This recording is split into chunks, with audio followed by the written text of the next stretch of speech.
नमस्ते प्यारे विद्यार्थियों, गोविंदगढ़ महाविद्यालय द्वारा चलाई जा रही ऑनलाइन कक्षाओं में एक बार फिर से मैं दीपक कुमार, सहायक आचार्य हिंदी, आप सभी का हार्दिक स्वागत करता हूं। आप जानते हैं कि हम पिछले दिनों बात कर रहे थे यशोधरा खंड काव्य की, जो कि एक चंपू काव्य है। चंपू काव्य मतलब गद्य और पद्य मिश्रित काव्य है। इस काव्य ग्रंथ में मैथिली शरण गुप्त जी ने यशोधरा, जो कि महात्मा बुद्ध जी की पत्नी है, यशोधरा की विरह व्यथा और उसके स्वाभिमानी चरित्र को उभारने का प्रयास इस खंड काव्य में मैथिली शरण गुप्त जी द्वारा किया गया है। इसका एक बहुत सुंदर गीत हम पूर्व में पढ़ रहे थे, सखी वे मुझसे कहकर जाते। उस पर उसके कुछ अंश हमने पूर्व में पढ़े थे और आज उसके शेष अंशों पर हम आज चर्चा कर रहे हैं। देखिए क्या कह रही हैं यशोधरा। हुआ न यह भी भाग्य अभागा, और यह भी भाग्य मुझे नहीं मिला कि मैं अपने प्रियतम को तिलक लगा करके युद्ध में भेज सकूं। किस पर विफल गर्भ अब जागा, जिसने अपनाया था त्यागा।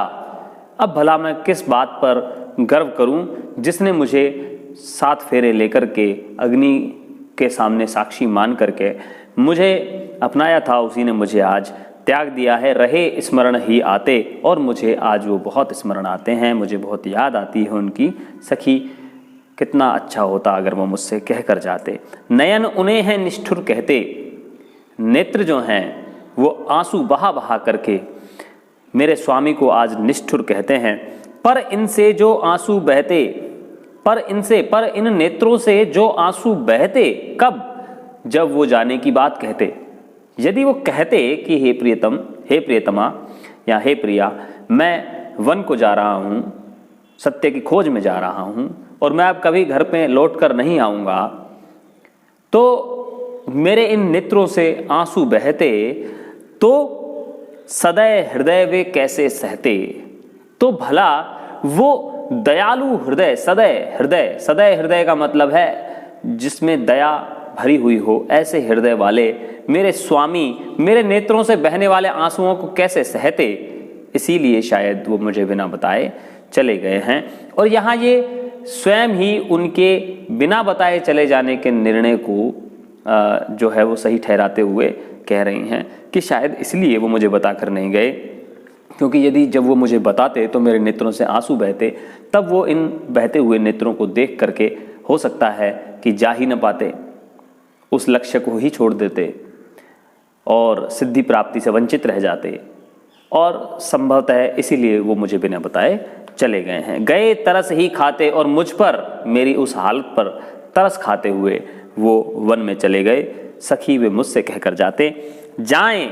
और यहाँ पर देखिए कितना जो उदात्त आदर्श चरित्र है जो भारतीय नारी है उसको व्यक्त किया गया है कि जाएं सिद्धि पाएं वे सुख से। और वो जाएं, और ऐसा ही कुछ प्रिय प्रवास में कहा गया है, जब राधा कहती है कि ऐसी ही एक पंक्ति आती है वहाँ पर भी कि प्रियतम जो हैं वो चाहे गेह चाहे न आवें, प्यारे जीवें। वो कहती है, जो नायिका राधा है वो कृष्ण के लिए कहती है कि प्यारे जीवें जग हित करें, गेह चाहे न आवें, कि प्यारे जीवित रहें और सारे संसार का कल्याण करें, चाहे वो घर आएं और चाहे न आएं। ऐसा प्रिय प्रवास में अयोध्या सिंह उपाध्याय हरिओद ने लिखा है। ऐसी ही कुछ पंक्ति है कि जाएं सिद्धि पावें वे सुख से, और सुख से उन्हें अपनी जो सिद्धि है वो प्राप्त हो जाए। दुखी न हो वे इस जन के दुख से, मेरी पीड़ा से वो दुखी न हो। उपालंब दूं मैं किस मुख से, आज अधिक वे भाते, आज मुझे उन पर बहुत प्रेम भी आ रहा है, मैं भला किस बात से उल्हाना दूं। जब वो मुझे बिना बताए गए हैं तो मेरे प्रति प्रेम भाव से, मेरी प्रति करुणा रख के ही वो मुझे बिना बताए चले गए हैं, क्योंकि हो सकता है तब मुझे और ज़्यादा पीड़ा होती। इसलिए आज अधिक वे भाते, सखी वे मुझसे कहकर जाते। गए लोट भी वे आवेंगे, और गए हैं, गए कोमा लगा हुआ है, गए लोट भी वे आवेंगे। गए हैं, लेकिन मुझे उम्मीद है, मुझे पूरा विश्वास है कि वो लौट भी आवेंगे। लौटेंगे कैसे? जब वो सिद्धि प्राप्त कर लेंगे तो लौट भी आएंगे।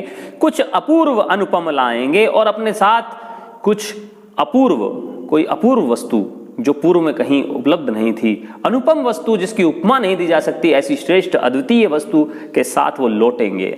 वो क्या बात होगी? वो आत्मज्ञान जो अनुपम है, अपूर्व है, उसके साथ वो लौट आएंगे। रोते प्राण उन्हें पावेंगे, क्या तब मैं उन्हें रोते रोते स्वीकार करूंगी? क्या तब जब वो आएंगे तब मैं अपने इन बहते हुए अश्रु बहाते हुए नेत्रों से उन्हें स्वीकार करूंगी? पर या गाते गाते मैं कैसे उन्हें स्वीकार करूंगी? स्वयं से ही प्रश्न पूछ रही है और कह रही है, मन में ये भाव जरूर रहा होगा कि मैं इस तरह से रोते हुए नेत्रों से उन्हें आते हुए नहीं देखना चाहती, मैं उनका स्वागत गाते गाते करूंगी। सखी वे मुझसे कहकर जाते हैं, सखी अच्छा होता कि वो मुझसे कहकर जाते। तो ये बहुत सुंदर गीत है और बहुत अद्वितीय गीत है और बहुत प्रसिद्ध गीत है। और मैंने पहले भी कहा आपसे कि आप इसे याद कर लीजिए, नारी जीवन की व्यथा को, नारी जीवन के स्वाभिमानी चरित्र को, भारतीय नारी के जो त्याग का जो एक भाव भारतीय नारी के हृदय में होता है, उसको बहुत सुंदर तरीके से यह व्यक्त करता है गीत। और मैथिली शरण गुप्त ने नारी जीवन के साथ उसकी कोमल संवेदनाओं को बहुत सूक्ष्म दृष्टि से परखते हुए इस काव्य ग्रंथ की रचना की है और एक अमूल्य निधि पूरे हिंदी साहित्य को प्रदान की है।